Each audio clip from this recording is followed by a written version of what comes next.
Hoy vamos a hablar de una de las figuras que bajo mi criterio más controversia generan dentro del derecho financiero y tributario, como son los tributos. Los tributos comprenden dentro de nuestro ordenamiento jurídico, el ordenamiento jurídico español, a los impuestos, las tasas y las contribuciones especiales. Sin embargo, en muchas ocasiones son confundidos con otro tipo de figuras. Por ejemplo, la conocida como tasa Google sería un impuesto. Vamos a pasar ahora mismo a hablar sobre cuáles son los diferentes tipos de tributos que tenemos, la clasificación que hay, que hace nuestro ordenamiento jurídico, y cuáles son las tipologías, cuáles son las características principales de cada uno de ellos. El concepto de tributo. El concepto de tributo lo podemos encontrar en el artículo 2.1 de la Ley General Tributaria y son los ingresos públicos pecuniarios coactivos vinculados a la realización del hecho imponible, sometidos a reserva de ley y con la finalidad primordial, pero no necesariamente única, de contribuir al sostenimiento del gasto público. Si nos preguntamos a voz de pronto cuál sería la finalidad principal de los tributos, pues el sostenimiento del gasto público. Sin embargo, si ahondamos un poco más, nos vamos a dar cuenta de que no todos ellos van destinados al mantenimiento del gasto público, como es por ejemplo las tasas o las contribuciones especiales, que no van dirigidas directamente al mantenimiento del gasto público, sino que tienen otras peculiaridades que un poco más adelante veremos. Los tributos, por supuesto, están sometidos a los principios constitucionales del sistema tributario, con referencia especial al principio de capacidad económica, donde cada contribuyente debe pagar tributos de acuerdo con su capacidad económica real. Esto ya veremos que es muy subjetivo, porque veremos que hay impuestos concretamente que no muestran la capacidad económica real del contribuyente, sino que ya llega un momento en que la supera, ¿de acuerdo? Y los principios de reserva de ley. Los elementos esenciales de los tributos solo pueden establecerse mediante ley, como garantía de seguridad jurídica para el contribuyente. Las características del tributo serían: consiste en una prestación pecuniaria, es decir, de dinero, es decir, se fundamenta en la obligación de entregar una suma de dinero a la administración pública, los perciben directamente los entes públicos, son recaudados por entidades de derecho público, financian el gasto público, su finalidad primordial es allegar recursos al ente público para cumplir las finalidades que les son propias, son coactivos, es decir, son obligaciones que surgen independientemente de la voluntad del contribuyente, es decir, independientemente de que nosotros queramos o no pagarlo, pues vienen impuestos por ley, que en estos casos hay que pagarlos, aquellos en los que surja el hecho imponible y venga estipulado por ley. Vamos a pasar ahora a, quizá para mí, la parte más importante, que son las clases de tributo. Es muy importante diferenciarlo, porque además solamente hay tres. Lo demás son otro tipo de prestaciones que pueden ser de carácter pecuniario o no, y que vienen en ocasiones determinados por la ley o por algún tipo de reglamento. Pero los que nosotros encontramos en el artículo 2 de la Ley General Tributaria son estos: los impuestos, las tasas y las contribuciones especiales. Cada uno de ellos con una serie de particularidades en las que ahora entraremos. En el caso de los impuestos, son tributos exigidos sin contraprestación directa, que gravan la capacidad económica del contribuyente. ¿Esto qué quiere decir? Que ahora entraré más en detalle, pues esto quiere decir que nosotros no tenemos una contraprestación directa a cambio de ese pago, como ocurre, por ejemplo, en el caso que vamos a ver ahora de las tasas. En el caso de las tasas, en la mayoría de las ocasiones, nosotros tenemos algún tipo de beneficio de manera directa o indirecta. Las tasas son tributos exigidos por el uso privativo del dominio público o por la prestación de algún servicio público que nos beneficie directamente. Si nosotros pensamos, por ejemplo, en una tasa de forma a voz de pronto, podríamos decir que una de ellas es el DNI. El DNI, nosotros pagamos una tasa a cambio de obtener el DNI o un pasaporte, ¿de acuerdo? Un documento público. Por ejemplo, lo que se paga también en el caso de las oposiciones por esa prestación del servicio público que nos están haciendo es una tasa también. Hay de diferentes tipos, hay tasas estatales, autonómicas o a nivel local. En el caso, por ejemplo, de que nosotros no tuviéramos un bar o necesitáramos poner una terraza, pues deberíamos de pagar una tasa. En este caso sería una tasa de carácter local, ¿vale? Pero ahora seguiremos con eso. Contribuciones especiales. Son tributos cuyo hecho imponible es la obtención de un beneficio por obras públicas o ampliación de los servicios. Es decir, aquí beneficia de manera directa porque se ha realizado algún tipo de obra o ampliación de un servicio público que antes no estaba. Imaginemos, por ejemplo, en una calle peatonal en la que se realiza una serie de obras que antes no estaban, lo que atrae aparejado una serie de beneficios directos o indirectos a las personas que allí viven, que viven en esa calle. Pues bien, En este caso, el ayuntamiento podría exigir una contribución especial por ese tipo de mejora en el servicio que nosotros estamos obteniendo. Luego tenemos una serie de exclusiones. Las exclusiones que tenemos y que a veces pueden ser confundidas, de hecho, con los tributos, son los precios públicos y las prestaciones patrimoniales de carácter público no tributarias. Tiene un nombre larguísimo y en muchas ocasiones diremos prestaciones patrimoniales directamente, ¿de acuerdo? Bueno, los precios públicos son también ingresos de derecho público, pero no son tributos porque no concurre la nota de coactividad. A diferencia de los anteriores, en los que nosotros, si por ejemplo queremos que nos pidan el DNI o necesitamos el pasaporte o concurrir a unas oposiciones, esos servicios no son opcionales, es decir, nos lo ofrece directamente la administración y nosotros no podemos elegir qué empresa queremos realmente que nos ofrezca ese servicio.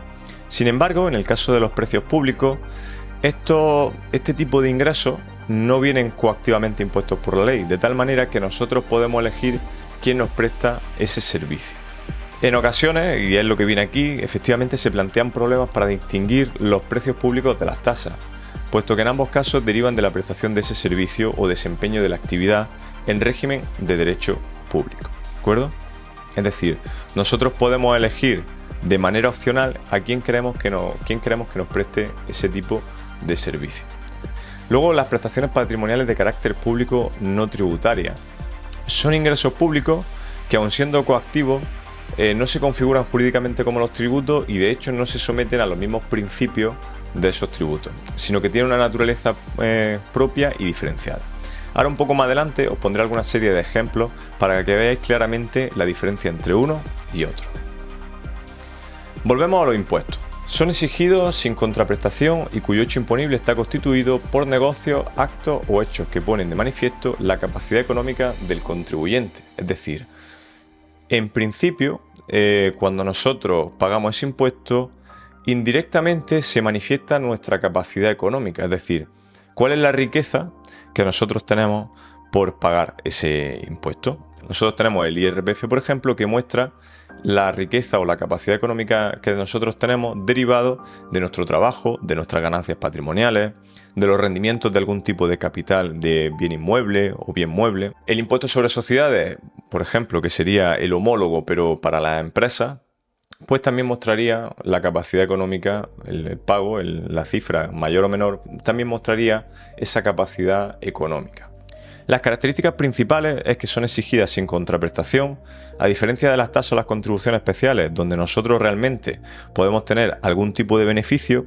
En este caso no se obtiene ningún tipo de beneficio de manera directa. Es cierto que, como dice ahora la campaña de la renta, todo lo que da vuelve.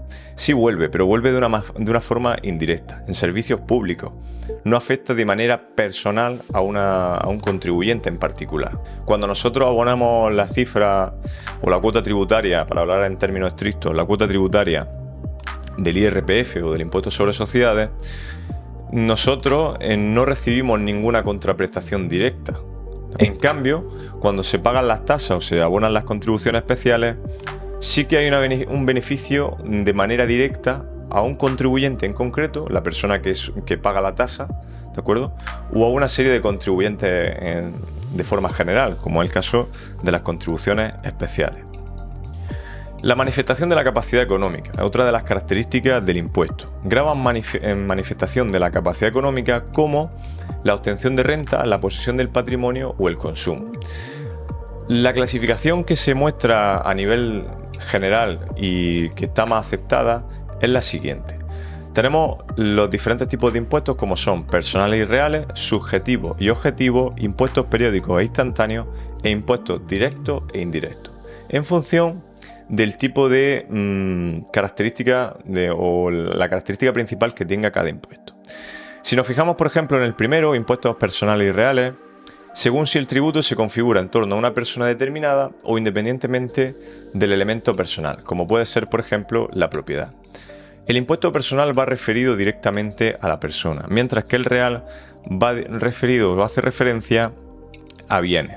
¿De acuerdo? Una clasificación que nosotros podemos entender y que es de uso cotidiano, el IRPF, por ejemplo, sería un impuesto personal, mientras que el IVA sería un impuesto de carácter real, porque lo que grava en este caso sería el consumo, un bien. Los impuestos subjetivos y objetivos. Pues los impuestos subjetivos son aquellos que hacen referencia a las circunstancias personales del contribuyente.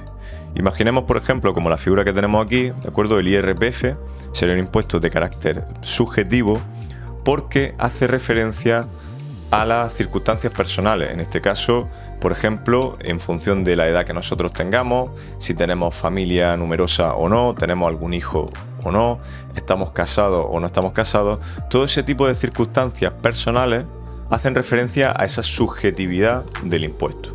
En cambio, los objetivos no tienen en cuenta ningún tipo de circunstancia personal, como por ejemplo, volvemos al caso anterior, el IVA, que no hace referencia a ningún tipo de circunstancia, independientemente de que yo tenga familia o tenga algún tipo de circunstancia personal como una discapacidad, etcétera, no se afecta el impuesto. Es decir, no hay una minoración en la cuota que yo tenga que pagar de ese impuesto. El IVA, si yo compro un ordenador que vale 1.000 euros con el 21%, 1.210, voy a tener que pagar, independientemente de que yo tenga familia, de que tenga más de 65 años, da igual, ¿de acuerdo? En este caso, los impuestos objetivos no afectan esas circunstancias personales del contribuyente.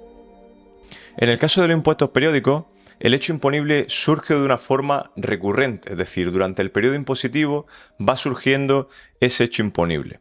Los casos más claros, y por poner otra vez el mismo ejemplo de antes, el IRPF, ¿de acuerdo? Durante un periodo impositivo que normalmente coincide con el año natural, pues va surgiendo ese hecho imponible de forma reiterada todos los años, salvo que la persona haya fallecido, ¿de acuerdo? En el caso del impuesto sobre sociedades ocurre algo parecido, o ocurre lo mismo realmente. Durante un periodo impositivo va surgiendo ese hecho imponible de forma periódica, ¿de acuerdo? Y es por ello por lo que tenemos que pagar cuando surge ese hecho imponible. En el caso de lo instantáneo es diferente, porque el hecho imponible se consuma en el mismo acto. Es decir, yo compro un bien y en ese momento es cuando se consuma ese hecho. No tengo que pagar con posterioridad. Bueno, habría que pagar con posterioridad porque eso es otra figura diferente, pero no surge el hecho imponible con posterioridad, sino que surge en ese momento y se liquida en ese momento, ¿de acuerdo? En este caso, impuesto instantáneo, pues por ejemplo tendríamos el IVA. El IVA, en el momento en el que se consume ese impuesto, es cuando se debe, cuando se consume ese bien, es cuando se debe de pagar el impuesto. Los impuestos directos e indirectos. En este caso es dependiendo de si graban manifestaciones de la capacidad económica de forma directa, como puede ser la renta o el patrimonio, o de forma indirecta, como el consumo o las transacciones. Clasificación de los impuestos con algunos ejemplos prácticos. Los personales, los que decía, la materia imponible que grava no puede ser pensada más que en referencia a una persona determinada. En este caso tendríamos el IRPF o el impuesto sobre sucesión y donaciones. Los reales, su presupuesto objetivo se determina con independencia del elemento personal, como el IVA o el impuesto sobre transmisiones patrimoniales y actos jurídicos documentados. Los subjetivos, para determinar los elementos de cuantificación se tienen en cuenta las circunstancias personales del contribuyente, como es la edad o los hijos, en el caso del IRPF, o los objetivos, que no tienen en cuenta ningún tipo de circunstancia, como sería el IVA. Más clasificaciones de impuestos, pues tendríamos los periódicos, como el caso del IRPF, el impuesto sobre sucesiones, o el IBI, el impuesto sobre bienes inmuebles, muy conocido como la contribución. Lo instantáneo, el hecho imponible consiste en una acción que se agota en el mismo acto de su realización, como por ejemplo la donación o la compraventa. Tendríamos el IBI, volvemos otra vez al impuesto sobre transmisiones patrimoniales, y el ICIO, ¿vale? El impuesto sobre construcciones, instalaciones y obras. Luego tendríamos de carácter fiscal y de carácter extrafiscal, es decir, si va directamente o tiene una finalidad directamente recaudatoria, o en el caso de los extrafiscales, evitar algún tipo de acción. En el caso de los fiscales, pues tendríamos el IRPF, el impuesto sobre sociedades y el IVA. Hay otros más, pero estos son quizás los más conocidos. Y en el caso de los extrafiscales, pues tendríamos, por ejemplo, los impuestos especiales. Los impuestos sobre el tabaco, los impuestos sobre los hidrocarburos o los impuestos sobre actividades nucleares, en principio, tienen un carácter extrafiscal, porque lo que trata realmente es de disuadir al contribuyente de que continúe realizando ese tipo de actividad. Es decir, disuadir al contribuyente o de alguna forma proteger un interés público, como puede ser, por ejemplo, el medio ambiente. Luego tendríamos los impuestos directos e indirectos. En el caso de los directos, gravan las manifestaciones directas de la capacidad económica, por tanto, gravan la riqueza en sí misma. Por ejemplo, la posesión de un patrimonio o la obtención de una renta, como en el impuesto sobre sociedades o en el IRPF, establece la obligación de pago directamente a esa persona, no es trasladable a un tercero, como ocurre, por ejemplo, en el caso del IVA. En el caso del IVA, realmente lo que ocurre es que se traslada la carga impositiva al consumidor final. Y este es el último, este es realmente el que debe de pagar. En el caso del indirecto, como os comentaba, hay una manifestación indirecta de esa capacidad y normalmente va relacionado al consumo y al gasto. En este caso tenemos el IVA, que lo tenéis aquí, y los impuestos especiales, como el impuesto sobre el tabaco, sobre bebida alcohólica o sobre hidrocarburos. Pasamos ahora al segundo bloque, las tasas. Las tasas son los tributos cuyo hecho imponible consiste en la utilización privativa o el aprovechamiento especial del dominio público, la prestación de servicios o realización de actividad en régimen de derecho público que afecten o beneficien de forma particular al obligado tributario, y cuando los servicios o actividades no sean de solicitud o recepción voluntaria. Esto se entiende mucho mejor con un ejemplo. Imaginaros que yo necesito el DNI o la expedición del DNI, del pasaporte, o que tengo un bar y necesito poner una terraza. Quien me puede prestar exclusivamente ese servicio es la administración pública, y quien se beneficia de manera directa soy yo como contribuyente. No beneficio a una colectividad, no beneficio al interés general ni a ningún otro tipo de interés público. Solo y exclusivamente me beneficio yo. Cuando yo, por ejemplo, pago para tener acceso o derecho a una oposición, soy yo el que se beneficia de manera directa. Y es exclusivamente la administración pública quien me puede prestar ese servicio. Esto es muy importante, saber bien esta diferencia, porque es la que me va a determinar o quien me va a permitir diferenciar realmente con la siguiente modalidad que vamos a ver a continuación, que son los precios públicos. La definición de las tasas la tenéis en el artículo 2.2 de la Ley General Tributaria. Algunas de las modalidades imponibles, por ejemplo, es la utilización privativa o aprovechamiento especial del dominio público, como los ejemplos más claros, o la prestación de servicios o realización de actividades que no sean de solicitud o recepción voluntaria, ¿de acuerdo? Es decir, que no sea otro tipo de ente el que me lo pueda prestar, siempre es la administración pública, y que no se presten además o se realicen por el sector privado, es decir, que no haya esa opcionalidad dentro de la prestación del servicio de que también me lo pueda prestar un servicio privado. El ejemplo más claro es la tasa por expedición de documentos administrativos, como decía antes, el DNI, el pasaporte, la tasa por la recogida de basura, que en la mayoría de los casos no se presta por una empresa privada, o la tasa por licencia urbanística. En este caso, pues yo creo que el supuesto más claro sería la tasa del vado. Características de las tasas. Tiene el principio de equivalencia, capacidad económica, interés particular y coste individualizado. El principio de equivalencia significa que el importe de la tasa tiende a cubrir el coste del servicio o actividad, pero no puede superarlo, es decir, no podemos tener un beneficio económico a cambio de la prestación de ese servicio, ¿de acuerdo? El precio que lleva estipulado esa tasa debe de cubrir exclusivamente el servicio, no se permite una obtención de beneficio económico. En este caso, para la imposición de la tasa se debe de tener en cuenta la capacidad económica, cuando lo permitan las características del tributo. El interés particular es muy importante porque cuando nosotros pagamos la tasa realmente nos beneficiamos de forma privativa, de forma particular. Cubre ese servicio que decíamos de interés particular, a diferencia del precio público o la tarifa, que pueden establecer precios de mercado y que además en estos casos sí se permitiría una obtención de cierto beneficio económico. Y el coste además es individualizable. El coste del servicio o la actividad debe de ser divisible e individualizable en el beneficiario. Delimitación frente a los precios públicos. ¿Cuáles son las características que nos permiten diferenciar la tasa del precio público? Pues nos encontraremos ante un precio público cuando en la prestación del servicio o la realización de la actividad concurran de manera conjunta estas tres circunstancias. La solicitud de recepción voluntaria, por ejemplo, el pago de una matrícula por estudiar una carrera universitaria.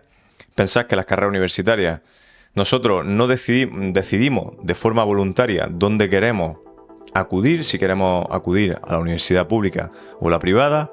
El servicio educativo de esta enseñanza se presta tanto por la empresa pública como por la empresa privada, ¿de acuerdo? Tanto por instituciones públicas como por instituciones privadas. Y por tanto yo puedo elegir, y si puedo elegir y el servicio está prestado por la empresa privada o la institución privada y la institución pública, pues lo que yo pago directamente por la matrícula sería un precio público. Esto tenerlo en cuenta porque hay muchos universitarios que piensan que lo que pagan realmente por la matrícula sería una tasa, pero no, recibe la calificación de precio público a nivel jurídico.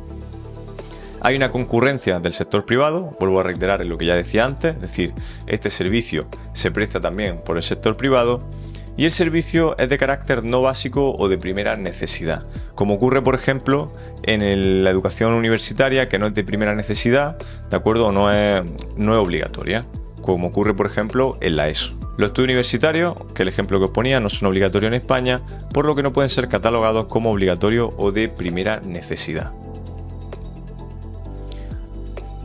Delimitación frente a las prestaciones públicas no tributarias. Las prestaciones patrimoniales públicas no tributarias vienen definidas en la Ley 9/2017 de contratos del sector público, que le ha otorgado una total autonomía a las denominadas tarifas, calificándolas como prestaciones patrimoniales públicas no tributarias, lo que conocíamos antes como tarifa, y las desgaja o las escinde del concepto clásico de tasa, con origen en prestaciones coactivas de servicio público. Resultan aplicables a aquellos casos en los que la prestación coactiva del servicio público es realizada de manera indirecta. ¿Esto qué quiere decir? Pues que aunque es la administración pública realmente la que contrata ese servicio o a la que yo le estoy pagando ese servicio, la administración pública tiene una subcontrata, contrata a un tercero, que puede ser una empresa privada, que es la que me presta ese servicio. El caso más claro, por ejemplo, es el del agua. El del agua es un servicio público, pero está gestionado o parte de la gestión la tiene una empresa privada, ¿de acuerdo? Como en este caso Aqualia. Entonces, en estos supuestos estaríamos hablando realmente de una prestación patrimonial pública no tributaria o de una tarifa, pero no tiene ese carácter que veíamos anteriormente, que está dentro de la clasificación conceptual de los tributos. Entonces, cuando ese servicio lo puede prestar o lo presta directamente una empresa privada a través, o la administración pública a través de una gestión privada, tendría la calificación de prestación patrimonial pública no tributaria. Un esquema o una clasificación según del tipo general que estemos viendo, pues tendríamos servicio o actividad pública coactiva en función de si es coactiva o no coactiva, es decir, si yo puedo elegir o no puedo elegir, si es gestión directa o un ente público, y si es gestión indirecta por sociedades municipales o concesiones administrativas que se presten, ¿de acuerdo? Este caso, por ejemplo, también sería, aparte del ejemplo del agua, pues sería el de una residencia, que el servicio lo presta la administración, pero lo tiene a través de una subcontrata, de una empresa privada, ¿de acuerdo? La gestión directa del ente público, si es coactiva, es tasa, es decir, si yo no puedo elegir, sería una tasa, y en el caso de no ser coactiva, sería un precio público. De gestión indirecta por la sociedad municipal o concesión administrativa, si es coactiva, es decir, yo no puedo elegir, sería una prestación patrimonial de carácter público no tributario, y si es no coactiva sería un precio de carácter privado. Pasamos ahora al último bloque, a las contribuciones especiales. Este es muy sencillo porque las contribuciones especiales realmente solo hacen referencia a un tipo de circunstancia particular. Fijaros, son los tributos cuyo hecho imponible consiste en la obtención por el obligado tributario de un beneficio o de un aumento del valor de los bienes como consecuencia de la realización de obras públicas o del establecimiento o ampliación de los servicios. Si hay una realización de obras públicas o el establecimiento o ampliación de los servicios del que yo me beneficie o se aumente el valor de mis bienes, recibiría la calificación de contribución especial, pero solo y exclusivamente en estos supuestos. Y hago hincapié en esto porque en muchas ocasiones nos confundimos con las tasas. Ponemos supuestos o ejemplos en las clases docentes en las que el alumno confunde entre tasa con contribución especial, pero realmente las contribuciones especiales solo se limitan a la realización de obras públicas o el establecimiento o ampliación de esos servicios. Solo y exclusivamente a estos supuestos, no a cualquier otro. En su caso, podríamos establecer el debate entre las tasas, los precios públicos y las prestaciones patrimoniales de carácter público no tributario, ¿de acuerdo? Pero nunca vamos a establecer debate entre las contribuciones y las tasas, porque las contribuciones especiales solo y exclusivamente, y lo repito una vez más, solo y exclusivamente obras públicas o el establecimiento o ampliación de los servicios. Las características principales es que es un tributo afectado al correspondiente gasto, no se afecta a ningún otro tipo de servicio y está prevista en una forma de colaboración ciudadana a través de las denominadas asociaciones administrativas de los contribuyentes. Lejos de esto, lo que yo quiero hacer hincapié es sobre todo en eso, que realización de obras públicas o establecimiento o ampliación de los servicios. En cuanto a las características de las contribuciones especiales, el beneficio especial es indirecto y de manera genérica, es decir, la actividad que da origen a la contribución especial no va dirigida específicamente a favorecer al contribuyente, pero realmente nos reporta un beneficio indirecto, ¿de acuerdo? Que no se hubiera podido producir pues sin la realización de esa actividad administrativa. ¿Esto qué quiere decir? Que yo realmente no solicito ese tipo de prestación de servicios, sino que es la administración quien decide de alguna manera prestarme ese servicio y yo me beneficio de manera indirecta.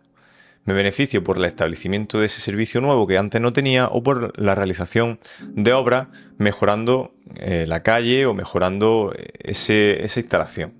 Tenemos que es el interés general, cubren un interés general y no particular, como ocurría por ejemplo en el caso de las tasas.